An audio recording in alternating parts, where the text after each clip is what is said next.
नमस्कार दोस्तों। आज हम देखेंगे यूपीएससी प्रीलिम्स और मेंस का जो सिलेबस है, जिसको हम आधार बनाकर ही तैयारी कर सकते हैं और जो हमारी सफलता की कुंजी है। सिलेबस के साथ साथ हमको यूपीएससी प्रीलिम्स को क्वालिफाई करने के लिए नॉलेज के साथ साथ स्मार्टनेस की ज़रूरत पड़ती है, जिसको हम एलिमिनेशन ट्रिक या स्मार्ट गैसिंग भी कह सकते हैं। इसके बिना हम यूपीएससी प्रीलिम्स पेपर करना बिल्कुल ही मुश्किल है। अगर आपने 2020 का प्रीलिम्स का, 2019 का देखा हुआ या 18 का देखा हुआ, विदाउट एलिमिनेशन और स्मार्ट गैसिंग के हम इसको क्वालिफाई नहीं कर सकते।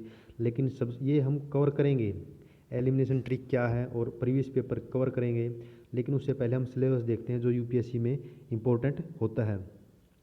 सबसे पहले दोस्तों देखो, प्रारंभिक परीक्षा 200 नंबर की होती है और 200 का होता है सी सेट, जिसमें हम मैथ रीजनिंग वगैरह आती हैं। अगर हम प्रारंभिक परीक्षा की बात करें तो उसमें 200 नंबर का होता है, जिसमें पहला दे रखा है इन्होंने राष्ट्रीय और अंतर्राष्ट्रीय महत्व की सामाजिक घटनाएं।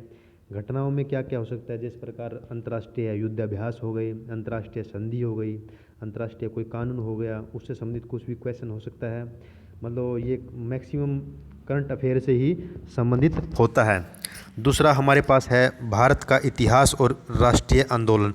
ये जो हिस्ट्री हमारी, एंशियंट हिस्ट्री, मिडविल हिस्ट्री और मॉडर्न हिस्ट्री, इनमें मुख्यतः फोकस किया जाता है, जिसमें से अधिकतर क्वेश्चन आर्ट एंड कल्चर और मॉडर्न हिस्ट्री से ज़्यादा आने के चांस है, संभावना है, सामान्यतः। हम जर्नलाइज नहीं कर रहे कि प्राचीन इतिहास और आधुनिक इतिहास से ही आएंगे।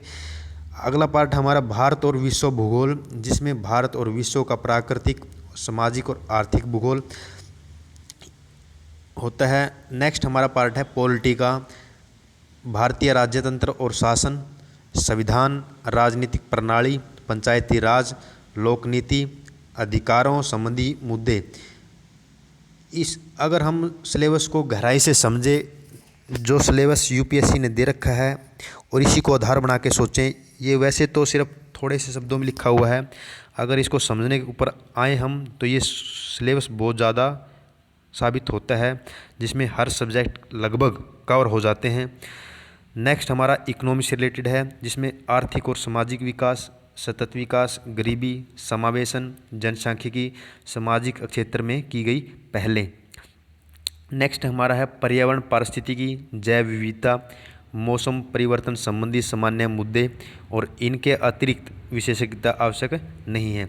और कुछ क्वेश्चन हमारे आते हैं सामान्य विज्ञान से, जिस प्रकार अब की बार 2020 में भी यूपीएससी प्रीलिम्स में साइंस का अच्छा रोल रहा है क्वालिफाइंग और नॉन क्वालिफाइंग करने के लिए।